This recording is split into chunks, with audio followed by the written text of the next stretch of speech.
Vamos ficar com o resumo desta quarta-feira, 15 de junho, da novela O Cravo e a Rosa. Catarina e Petrúquio têm a sua primeira noite de amor. Ela diz a Petrúquio que há muito tempo ela tinha vontade de beijar ele e abraçar. Ele diz que ele sempre sonhou com uma noite dessas e pergunta por que ela nunca abraçou ele nem beijou. Ela diz que não tinha coragem de amar ele. Ele diz: pois eu amo você. Você me ama? Catarina não fala nada e beija Petrúquio. Amanhece o dia. Calixto nota que Petrúquio está com um semblante contente e pergunta o que ele tem. O senhor parece que engoliu o sol, o seu rosto está brilhando. Petrúquio diz que ele é o homem mais feliz desse mundo. Mas como o senhor pode dizer uma coisa dessas se ontem roubaram todo o dinheiro da dona Catarina? Como é que o senhor pode dizer que é feliz? Mas o que é que me importa o roubo, o dinheiro? Não me importa nada. O que me importa é que a Catarina é minha e eu sou dela. Calixto diz: o senhor não vai me dizer que o senhor e a dona Catarina... Petrúquio manda ele deixar de ser mexeriqueiro. Já tá querendo saber das minhas intimidades. Calixto diz que ele está muito feliz. Ele sempre torceu por ele e pela dona Catarina. Petrúquio fica feliz porque as vacas estão dando bastante leite e diz que eles vão fazer bastante queijos. Neca conta para Petrúquio que as galinhas deram bastante ovos na madrugada. Petrúquio vê que nasceu bastante porquinho e diz que agora ele sabe que a vida dele vai melhorar de vez. Ele acorda a Catarina com uma bandeja de café na cama. Ela diz: Julião Petrúquio, você me trazendo café na cama? Ele diz que trouxe porque está todo mundo muito ocupado. As vacas estão dando leite que não acaba mais. As galinhas botando ovo para tudo quanto é lado. As leitoas que estão tendo os porquinhos. Parece que o mundo todo está cantando a nossa felicidade. Petrúquio diz que ele trouxe uma flor para ela. Catarina fica feliz e Petrúquio diz que não é um maço de flor, mas é uma florzinha. Mas é de coração. Catarina cheira a flor e dá um beijo em Petrúquio. Batista parece decepcionado e Marcela pergunta se ele dormiu bem. Ele diz: é claro que não, eu tive uma noite péssima, você sabe. Ela diz que sabe que ele estava cansado. Batista diz que isso nunca aconteceu com ele antes. Marcela diz que não vai acontecer de novo, o que importa é que eles estão casados. Batista pergunta se ela dormiu bem. Ela diz: eu dormi maravilhosamente durante 5 minutos. Batista estranha e diz: 5 minutos? Ela diz que depois ele começou a roncar, e você ronca feito uma locomotiva. Ele diz que nunca ninguém reclamou do ronco dele. Marcela pergunta por que ele está levantando tão cedo. Eu acordei um pouco preocupado com a Catarina. Ela foi roubada dentro da minha própria casa, e eu me sinto com um pouco de responsabilidade nesse assunto. Marcela diz: o quê? Você não está pensando em dar dinheiro a Catarina, está? Ele diz sim. E Marcela diz que ela não acha justo. Ele deu herança e ela foi roubada. Ele não pode assumir o roubo. Ele diz que ele nem pretende. Ele não vai dar a herança toda porque seria muito dinheiro, mas sim uma ajuda para que Catarina não fique sem nenhum tostão. Marcela volta a dizer que ela não acha isso certo. Ele diz que ele é pai e ele não pode deixar Catarina míngua. Dinorá e Josefa acordam Heitor na marra puxando o pé dele e ele pergunta com raiva: o que é isso? Dinorá diz que ele vai pegar o envelope com o tesouro que ele roubou do cofre e dividir agora mesmo. Ele pergunta se elas duas não confiam nele. As duas dizem não. Ah, mas que vergonha, minha própria mãe e a minha própria irmã. Dinorá diz que ele pode gastar tudo no jogo, ficar sem nenhum tostão. Josefa diz que é justamente por isso que elas querem a parte delas. Porque se ele ficar sem nada, ele terá a quem recorrer. Heitor diz que elas vão gastar tudo em joias que ele sabe. Dinorá diz que ela vai guardar tudo bem escondido. Assim, se por alguma tragédia o Cornélio me deixar na Rua da Amargura, eu terei do que viver.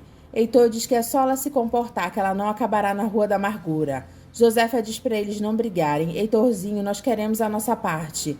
Heitor pega o envelope e Dinorá diz: ai, ai, dinheiro, dinheiro. Heitor abre o envelope e diz: o quê?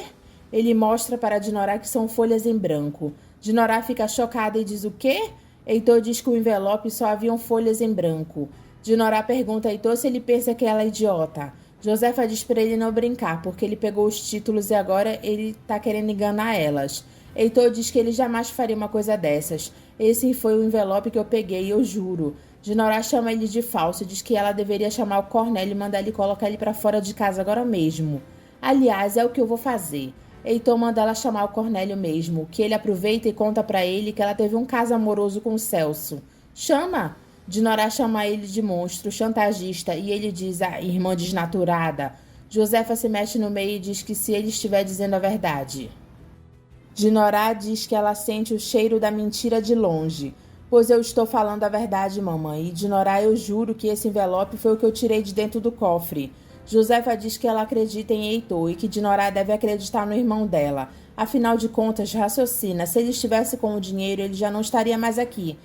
Acontece que ele sabe muito bem que ele não pode aparecer com o dinheiro de uma hora para outra, senão vão desconfiar, não é? E fique sabendo que eu estou de olho em você, hein? Estou de olho. O delegado vai até a casa de Candoca e Dalva e diz que ele está lá para interrogá-las por causa do roubo na festa de casamento de Batista, o roubo das apólices que pertenciam a Catarina, sua filha. Candoca diz para Dalva que era a herança de Catarina e o delegado diz exatamente: eu peguei a lista de convidados e agora eu estou fazendo a minha função, não é? Eu estou falando com cada uma pessoa. Dalva diz que certamente ele não desconfia delas. Ele diz que até que se prove o contrário, ele desconfia até da própria sombra dele. Edmundo aparece descendo as escadas e o delegado pergunta quem é ele. Ele diz que é Edmundo das Neves, professor, e que em breve ele será dono da própria escola dele. O delegado diz, mas que maravilha, vai abrir uma escola. Acaso recebeu alguma herança? Edmundo diz, não. Então o senhor deve ganhar muito bem. Olha, meus parabéns, meu rapaz. Parece tão jovem, já ganhando tanto. Edmundo diz que ele não tem renda nenhuma, ele está desempregado.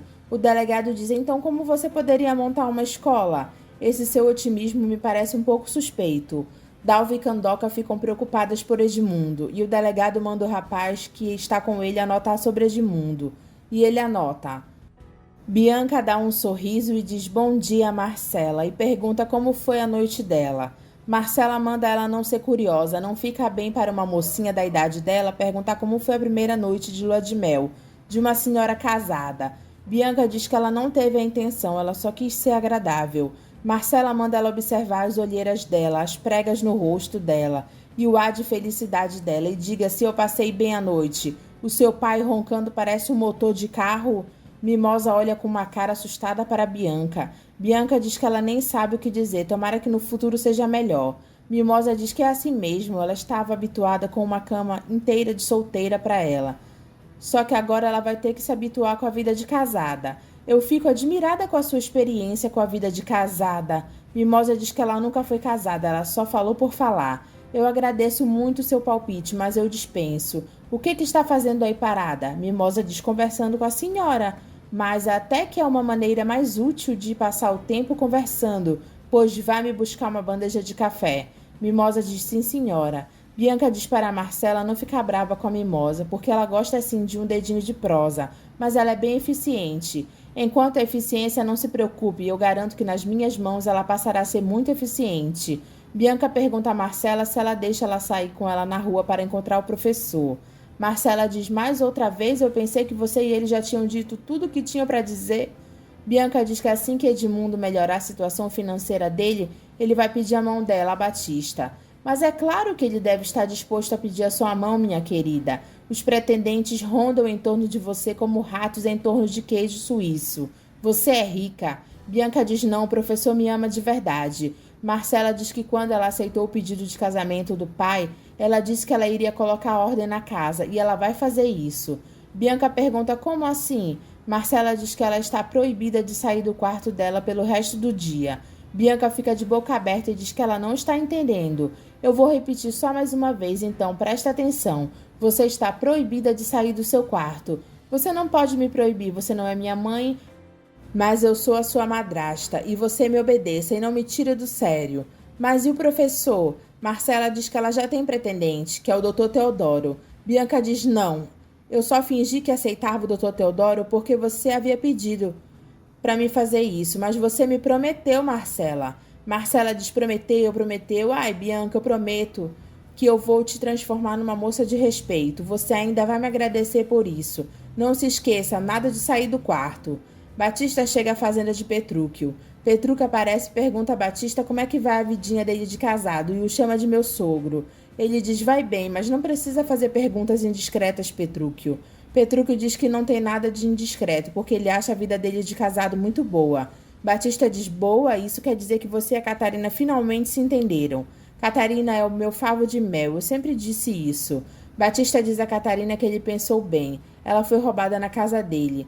Eu não posso te dar uma herança igual à quantia de sua mãe, porque é muito dinheiro, mas eu trouxe o equivalente ao dote de quando você se casou. Petrúquio fica feliz e diz que é um milagre. Ele segura Batista e diz que hoje é o dia mais milagroso que se tem de notícia nessa fazenda. Batista diz que ele está sem jeito. Eu gostaria que não deixasse a situação mais constrangedora do que já é. Catarina diz que finalmente ela poderá realizar os planos dela. Petrúquio fica preocupado e diz: você continua pensando nos planos? Ela diz: mas é claro que eu continuo com planos. Batista diz que é uma maneira dele contribuir para ela fazer tudo o que quer. Catarina diz que ela fica muito grata. Apesar de todas as nossas diferenças, o Senhor continua sendo o pai que eu conheci. Petrúquio fica chateado pensando que Catarina quer ir embora e deixar ele. Neca diz para Calisto e Lindinha que Petrúquio e Catarina estão num agarramento só. Calisto diz que eles estão recuperando o tempo perdido. Neca diz que ela acha que está demais. Ela nem sabe se faz bem. Calisto diz que ela está com inveja e Lindinha diz que a Neca tem razão. Ela acha muito feio os dois ficarem nesse agarramento. Calisto diz que é feio eles ficarem se agarrando na sua frente. Você é uma menina inocente. Então, quando eles estiverem se agarrando, você foge, você não olha, tá bom? Lindinha diz que se ele soubesse o desgosto que dá pra ela ver essa lambança. Além do mais, eu não sei o que o seu Petrúquio vê na dona Catarina. Ela é magra, não tem corpo assim feito eu. Calisto diz o que importa é que eles estão se entendendo e que eles todos vão ser felizes. Lindinha diz: é, feliz. Cornélio vê que Dinorá e Josefa vão sair. Dinorá diz que é a primeira aula dela de violino e antes elas vão à igreja. Ele diz: igreja e depois violino, vão chegar tarde as duas, não é? Dinorá diz que a mãe dela faz muita questão de ir na igreja. Josefa diz: sim, eu faço muita questão. Cornélio pergunta pelo jantar. Dinorá diz que ela já mandou providenciar. Eles terão sopa de mandioca. Ele diz com uma cara de quem não gostou: sopa de mandioca? Dinorá diz que é bom para o estômago. Eu não gosto de sopa de mandioca, divina. Josefa diz que agora Cornélio quer se meter na cozinha também. Eu disse que eu não gosto de sopa de mandioca, dona Josefa. Tá vendo? Ele retruca, ele não gosta dos meus conselhos. Cornélio diz: dona Josefa, por favor. Dinorá diz Cornélio, chamando a atenção dele, e sai com a mãe. Candoca diz a Edmundo que ele não deveria ter dito ao delegado que ele iria montar a escola dele. Edmundo diz que ele não sabia que a fortuna de Catarina tinha sido roubada. Dalva diz que o delegado ficou suspeitando dele. Ele diz: de mim? Que bobagem, dona Dalva. Eu tenho cara de ladrão? Dá até vontade de rir. Dinorá manda Josefa rezar pelo Heitor, que está enganando elas. E Josefa diz: tá certo, vou rezar por você que é doida. Dinorá senta do lado de Celso na igreja e ele diz que ele veio assim que ele recebeu a mensagem dela. Descobriu um lugar para nós nos encontrarmos. Celso pergunta onde é e Dinorá diz: no Hotel Royal. Ele diz: no Hotel Royal? Um amigo de uma senhora muito devotável pensa que nós vamos emprestar o quarto para que eu tenha aulas de violino. Celso diz que ele não sabe tocar violino. E quem disse que eu quero aprender a tocar violino? É apenas um pretexto para subirmos até o quarto. Veja, até comprei um violino de verdade. Celso diz que ela pensou em tudo e ele promete ser um bom professor. Vamos nos encontrar hoje mesmo. Eu vou na frente e quando você chegar, você pergunta pelo quarto do senhor Ezequiel dos Anjos. O recepcionista já está avisado. Ela diz que estava morta de saudades dele. Catarina diz a Batista que não é pelo dinheiro, mas ela fica muito contente porque eles estão se entendendo. Eu é que fico contente, Catarina. Papai, me dê um abraço. Batista diz: um abraço? Você está mesmo diferente, Catarina. Os dois se abraçam e Catarina chora emocionada. Marcela diz ao pai que ele deixou toda a fortuna para Januário administrar. Ele é muito esperto, mas ainda tem muito que aprender. Ele precisava aprender um pouco mais sobre o mundo dos negócios. Quem sabe, talvez por enquanto o senhor não devesse mudar essa cláusula. Não é por mim, porque eu não ligo pelo dinheiro, mas sim para o bem do Januário. Joaquim diz que ela está certa. Ele vai ensinar o Januário a lidar com o dinheiro e com os negócios. Marcela diz que seria melhor mudar essa cláusula até ele aprender. Joaquim diz que cláusula e testamento são tudo um simples pedaço de papel, não vale nada. O seu papai ainda vai dar aulas de vida, minha filha. Marcela diz que ele não entendeu os argumentos dela. Lindinha conta para Marcela que aconteceu a primeira noite de amor de Petrúquio e Catarina. E Marcela faz cara de raiva ao saber da notícia.